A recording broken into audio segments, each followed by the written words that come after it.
Assalamualaikum warahmatullahi wabarakatuh. Kami dari kelompok 4 mata kuliah Ilmu Alamiah Dasar akan menyampaikan materi yaitu tentang tokoh yang berpengaruh dalam dunia pendidikan. Kami mengambil Syekhona Khalil. Untuk nama kelompok, yang pertama Ahmad Zakiul Ali, kedua Lu'ai Fuadi, ketiga Muhammad Rizkillah, 4 Nasiatul Hikmah, dan yang terakhir Zilmi Armanda Putri.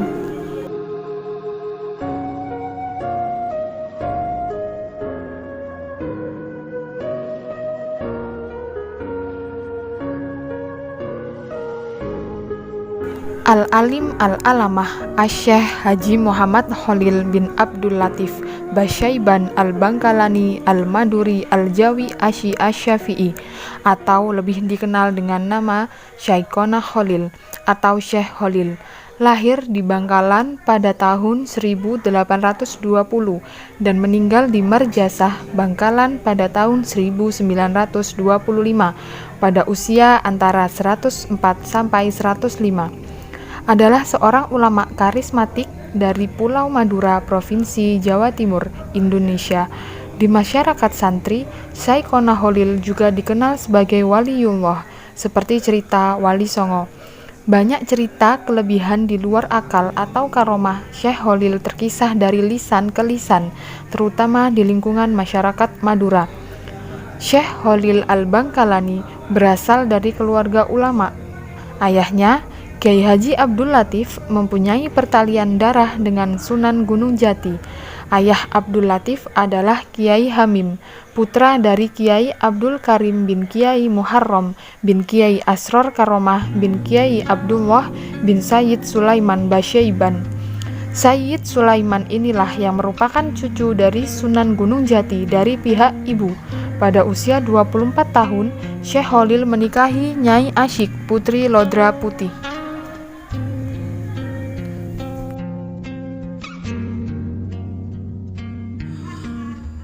Pendidikan Syekhona Khalil Bangkalan Madura.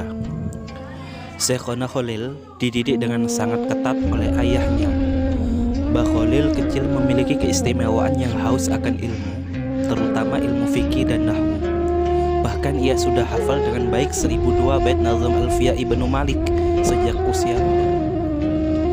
Setelah dididik, orang tua Mbah Khalil kecil kemudian mengirimnya ke berbagai pesantren untuk menimba ilmu. Mengawali pengembaraannya, Mbah Khalil mudah belajar kepada Kiai Muhammad Nur di Pondok Pesantren Langitan, Tuban, Jawa Timur.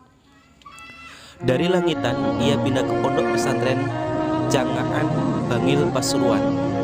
Kemudian ke Pondok Pesantren Kebon Candi. Selama belajar di pondok pesantren ini, beliau belajar pula kepada Kiai Nur Hasan yang menetap di Pondok Pesantren Sidogiri. Jarak antara Kebon Candi dan Sidogiri sekitar 7 km.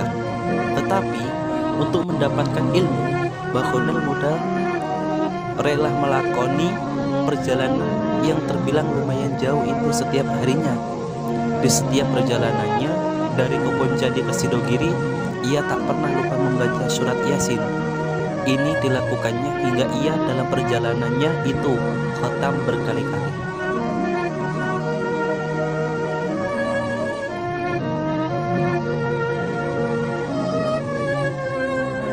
Di slide yang keempat yaitu tentang karyanya Syekhona Khalil Bangkalan.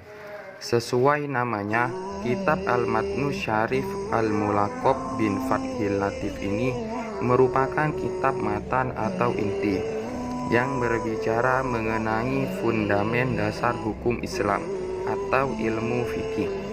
Yang menarik dari kitab setebal 52 halaman ini adalah bukan hanya karena kemasyhuran penulisnya, melainkan kitab ini telah menampilkan landscape keilmuan yang selama ini terkesan rumit, menjadi demikian lugas dan mudah difahami.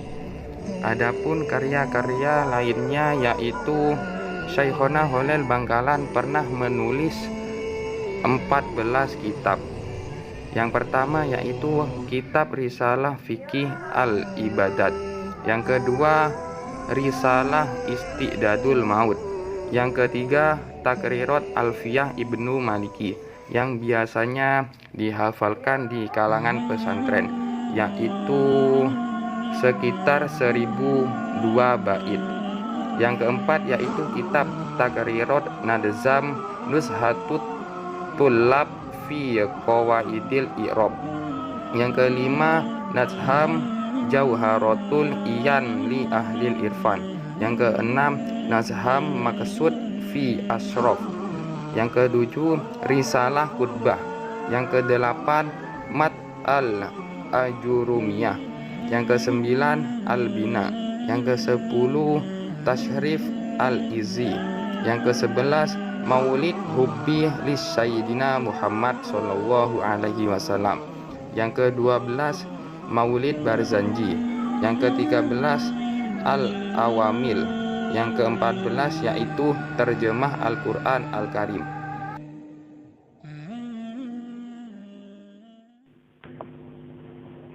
Karomah Mbah Syaikhona Khalil dari Bangkalan Madura. Yang pertama, mengetahui yang belum terjadi. Dikisahkan suatu hari di tahun 1924, Mbah Muhammad Khalil memberikan tongkat dan tasbih kepada Kiai Hasyim Asy'ari ketika Kiai Hasyim Asy'ari ingin mendirikan Jamiah Nahdlatul Ulama dengan pesan membaca Ya Jabbar, Ya Jabbar, Ya Jabbar, Ya Qahar, Ya Qahar, Ya Qahar, yang artinya siapa yang berani pada NU akan hancur, siapa yang berani pada ulama akan hancur. Padahal Mbah Kiai Hasyim Asy'ari tidak pernah menceritakan hal tersebut kepada Mbah Khalil. Tapi dengan diberikannya tongkat dan tasbih Mbah Khalil, Kiai Hasyim lebih mantap untuk mendirikan Jamiah NU. Yang kedua, mengobati anak pecandu gula.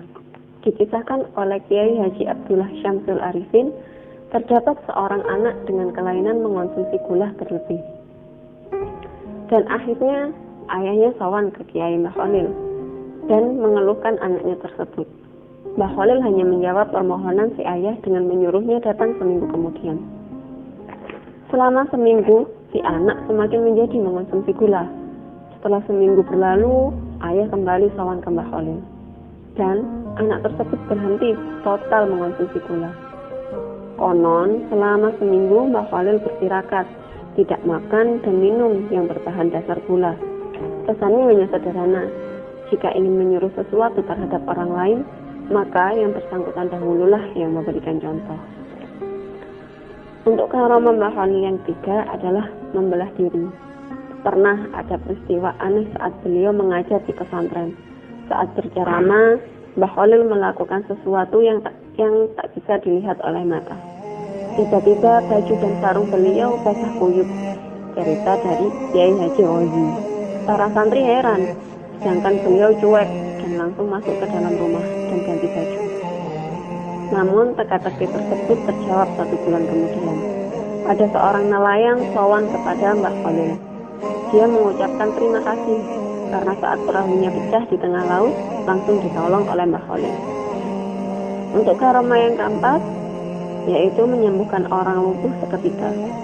Dalam buku Tindak Lampah Romo Yai Syekh Ahmad Jauhari Umar menerangkan, suatu hari ada seorang keturunan Cina sakit lumpuh dan sudah pergi kemana-mana untuk mencari pengobatan.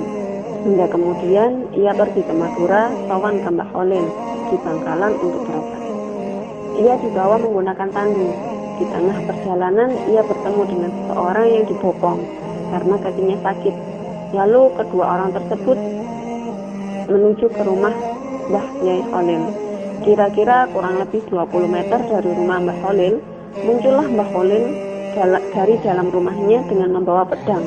Seraya berkata, "Mana orang itu? Biar saya bacok sekalian." Melihat hal tersebut, kedua orang tersebut ketakutan dan langsung lari tanpa ia sadari sedang sakit. Karena Mbah Khalil mencari dan membentak-bentak mereka. Akhirnya tanpa disadari mereka sembuh. Itulah beberapa karomah dari banyaknya karomah dari Mbah Yai Khalil. Cukup sekian informasi yang dapat kelompok kami sampaikan. Kurang lebih mohon maaf apabila ada kesalahan kata dan terima kasih.